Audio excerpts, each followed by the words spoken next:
When the system slips, it's not just a flaw, it's a life at stake. This month, we take you beyond the news cycle into stories that refuse to be forgotten. We explore deep narratives, moving from the courtroom to the confines of prison cells. Meet Danny Major, a former police officer and a fight for justice that refuses to fade. Then, Lucy Letby, a case that has gripped the nation and now faces growing questions that could redefine what justice truly means.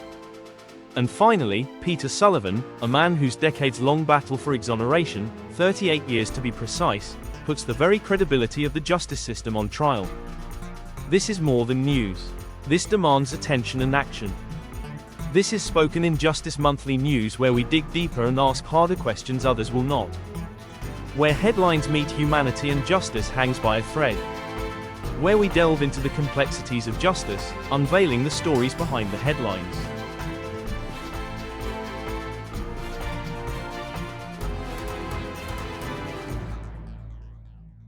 Welcome to Spoken in Justice, where we put the criminal justice system in the dock. Today's video is part of our news session, our monthly deep dive into the stories shaping justice in the UK, where headlines meet humanity. This month we're going beyond the corridors of the Criminal Cases Review Commission, shining a light on three powerful and deeply troubling cases, each raising serious questions about the system we trust to deliver justice. Danny Major, Lucy Letby, Peter Sullivan. Three names, three stories, and possibly three miscarriages of justice. As always, stay with us until the end to ensure you have all the information needed to reach your own verdict. And like and subscribe and help us in our mission to humanize the criminal justice system. As you may recall, in our previous news update, we reported that the Justice Committee had planned a one-off evidence session for the 1st of April 2025 aimed at questioning senior figures from the CCRC, Karen Neller, Chief Executive, and Amanda Pierce, Director of Casework. However, that session was postponed due to a personal bereavement suffered by Ms. Neller. It has now been confirmed that the rescheduled session will take place on the 29th of April 2025 in the Thatcher Room, Portcullis House. Attendance will be on a first-come, first-served basis, and space is limited. For those unable to attend in person, the session will be broadcast live on Parliament TV. The link is available in the description below. As previously mentioned, Ms. Neller will appear alongside Ms. Pierce and potentially an interim chair if one has been appointed by the time of the session. That said, the likelihood of an interim chair attending now seems quite slim, as the Ministry of Justice has yet to announce any such appointment and no explanation for the delay has been offered. So what do we do in the absence of official updates? Naturally, we turn to our ever-reliable undercover officer, Joshua Rosenberg. And we say that with full appreciation for his unofficial intel. According to Rosenberg, Justice Secretary Shabana Mahmood had initially hoped to appoint one of the current commissioners as interim chair while continuing the search for a permanent replacement. However, according to Rosenberg, it's now quite clear that none of the existing commissioners were willing to step into that role, even temporarily. The reason he suggests is not difficult to deduce. Anyone accepting the interim position would likely face pressure to either apply for permanent role or at least keep the seat warm for several months, a commitment none of them were obviously prepared to make. This hesitation, he says, naturally raises questions about morale within the Commission and the Commissioner's confidence in senior leadership. It also suggests Rosenberg says, a broader reluctance among the group to step into the spotlight, particularly when it comes to facing the Justice Committee's scrutiny. We will be closely monitoring these developments and will keep you informed as new information becomes available. And now, as always, we turn our attention to the people at the heart of the justice system. It's important to remember that the criminal justice system isn't just about laws and procedure. It's ultimately about real lives and real stories. Let's begin with Danny Major, as his case is one that we haven't explored before, and it ties in perfectly with our first news piece on the CCRC, having featured in their news on the 1st of April 2025. So who is Danny Major and what is his story? In November 2006, Danny Major was a serving constable with West Yorkshire Police, having joined the force 3 years prior. But in the early hours of the 6th of September 2003, an incident would unfold that ultimately ended his police career and derailed his ambitions of following in his father's footsteps, rising through the ranks of the service. Major was accused of assaulting a detainee in both the van dock and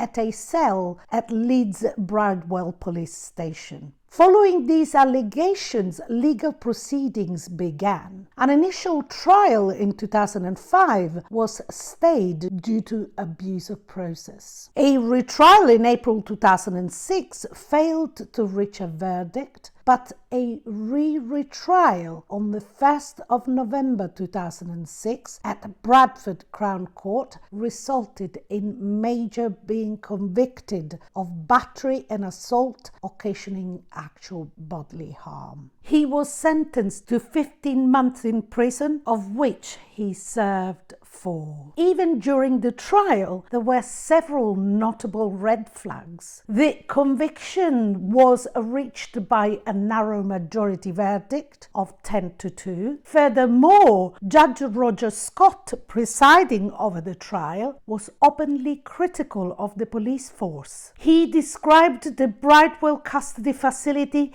as not fit for purpose and referred to its custody arrangements as a shambles. The judge highlighted that the detainee effectively became a non-person for around 40 minutes due to the absence of proper custody records during that time. Major promptly appealed this conviction, but the Court of Appeal dismissed this appeal in July 2007. That same year, in September, he submitted an application to the CCRC. However, after a 4-year assessment, the Commission declined to refer his case in 2011. It is understood that the CCRC's review was limited to a desktop assessment of the material provided by Major. It conducted no independent investigations, did not instruct the police to pursue further inquiries on its behalf, heard no witness testimony, and did not meet Mr. Major in person. In 2013, under continued pressure and persistent campaigning from the Major family, Greater Manchester Police launched Operation Lamp, an independent investigation that unearthed significant new evidence suggesting a possible miscarriage of justice. According to the Justice Gap, the review found that the lead investigator had failed to recover 4 out of 6 VHS tapes from the CCTV system installed at Bridewell police station. Of the 2 tapes that were retrieved, 8 hours of footage from each had been edited down to just 90 minutes, excluding material that could have undermined the prosecution case and potentially supported the defense. Even more troubling, the heavily edited version of the tapes were presented to the defense team as though they represented the entire available CCTV evidence. The findings of Operation Slumber were so damning that they triggered the launch of a further inquiry known as Operation Redhill into the handling of the case. Yet, despite these damning conclusions, it wasn't until the 1st of April 2025, 10 years later, that the CCRC finally referred Major's case back to the Court of Appeal. In this news announcement, the Commission states, newly uncovered evidence previously unavailable at trial raises a real possibility that the conviction may be deemed unsafe and ultimately quashed.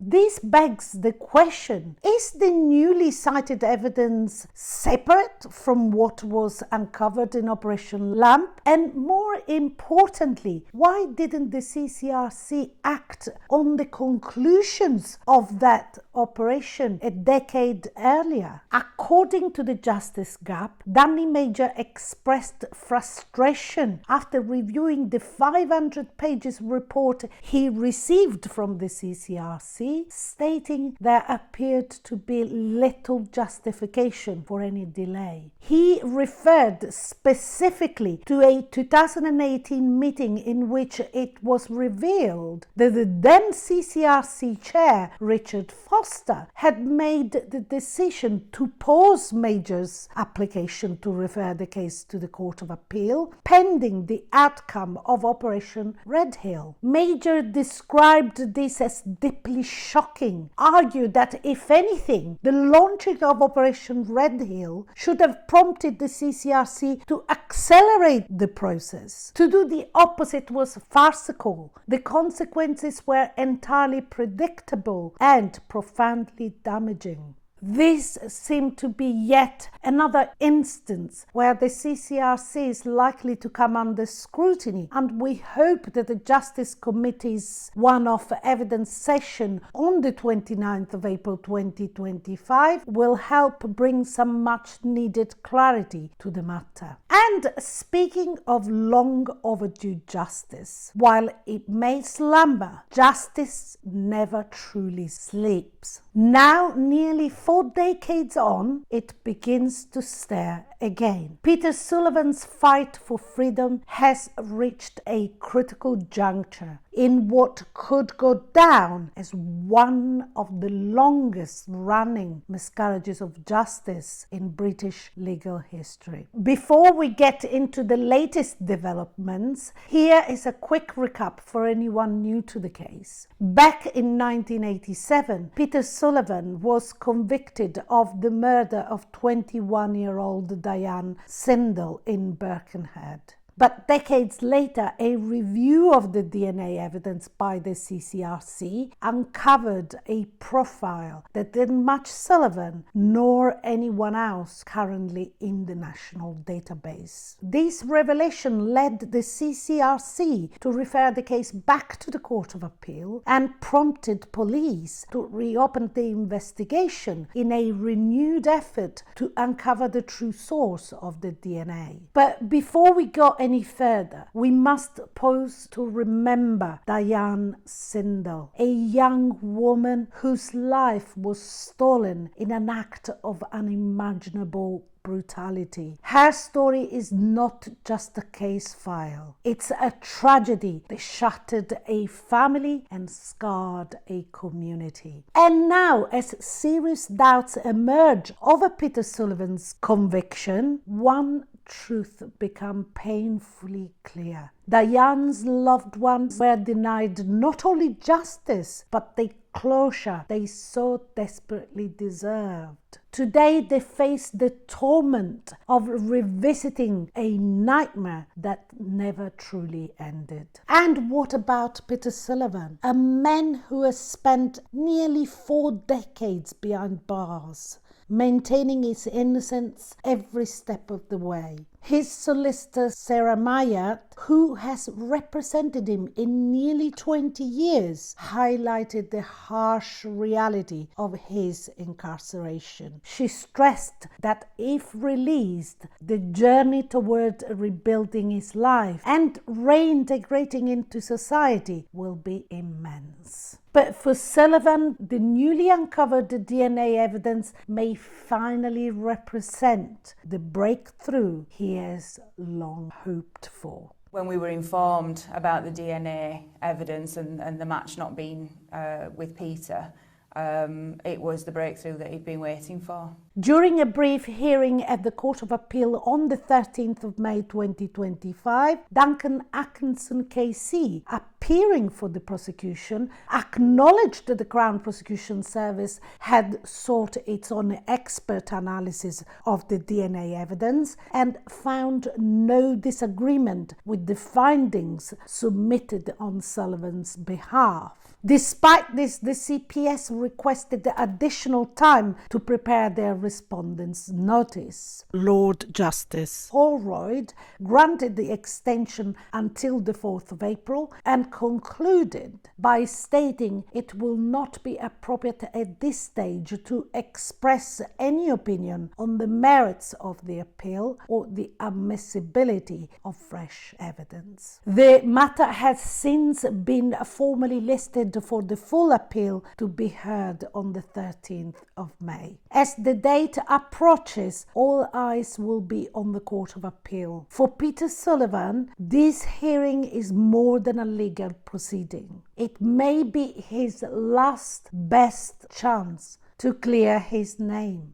And for the justice system, could this be another moment of reckoning in the long shadow of doubt? And as we reflect on justice, doubt, and the human cost beyond every case, we turn to a powerful event that brought these themes sharply into focus. On Friday, 25th of April, Barbara and I attended the annual conference of FASO, the False Allegations Support Organization, led by the tireless and fearless Margaret Gardner. The conference took place at the Law Building of Cardiff University's School of Law and Politics, hosted with the generous support of Professor Julie Price and Dr. Dennis Eady of the Cardiff University Innocence Project. It brought together not only campaigners but also survivors, experts and families united by the profound and lasting impact of false allegations. In a space that remains complex and often misunderstood, one thing was made painfully clear. The fight for fairness is a steep and relentless climb. Neil Hedges reminded us that the statistics surrounding false allegations remain unreliable and inconsistent, leaving many silenced in a system that too often presumes guilt. Retired solicitor David Wax, now a leading expert on DBS records, warned of how justice safeguards have been stripped away, highlighting that under the enhanced disclosure system, individuals' records can be marred not only by convictions and cautions, but even by arrests without charge or cases ending in acquittal. Specialist teacher Mark Smith also delivered a powerful address on the special educational needs of children, warning that without proper support, the path from the classroom to the prison cell is not just a risk, but a grim reality. But amid the struggle, there is innovation. Could linguistics hold the key to discerning truth from fiction in allegations, Michael Norton believes it just might be part of the answer. And Lynn Crabtree, victim of a false accusation and founder of Falsely Accused Day, reminded us all why Falsely Accused Day grew to become International Falsely Accused Day and continues to grow in urgency and strength. She made it clear we are expected to stand together once again on the 9th of September this year, united in purpose and in solidarity. The emotional heart of the conference came with the story of Brian Buckle. Dr. Kevin Felsted shared his upcoming book, which will document the extraordinary legal odyssey Brian endured. 2 trials with the same evidence by wildly different outcomes. While the second trial finally cleared his name, the scars remain. We cried once again with Brian and with his family as they spoke of the uphill battle for compensation and the lingering trauma of a wrongful conviction that no verdict can truly erase. All of this brings us back to the core of our mission, that behind every headline lies a human being. Whether it's a victim seeking justice, a wrongly convicted person fighting for redemption, or a family trying to heal, news isn't just about facts, it's about people. And as we continue to report on these stories, we carry with us a responsibility not just to inform, but to feel, to listen, and above all, to never forget the humanity behind the headlines. These bring us neatly onto our last item in our news session today, Lucy Letby. In a significant development, her barrister has now personally submitted the formal application to the CCRC, making the next phase in what could become one of the most scrutinized legal challenges in recent memory. I put in now 23 expert reports from 24 experts from across the realm, covering 8 separate countries. Those expert reports completely demolished the prosecution's case that was put before the jury. It is now hoped that the CCRC will not take long to look at this evidence and refer it back to the Court of Appeal. This matter needs to be reviewed as a matter of urgency, and these reports show that no crime was committed.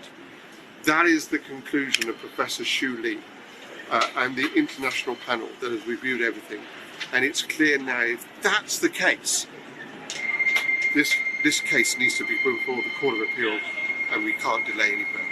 As that application is being considered, a new and potentially explosive piece of evidence has surfaced. According to Unheard, an email previously undisclosed to the court has come to light. An email that directly contradicts the testimony of Dr. Ravi Jairam, a key prosecution witness. In the email, it appears Dr. Jairam admits that Letby did, in fact, call for help in the case of baby K, despite previously testifying that she had not. If verified, this revelation could have serious implications for the integrity of the original trials. As more cases move through the CCRC and into the spotlight, Peter Sullivan, Danny Major, Lucy Letby, we are reminded that the pursuit of justice doesn't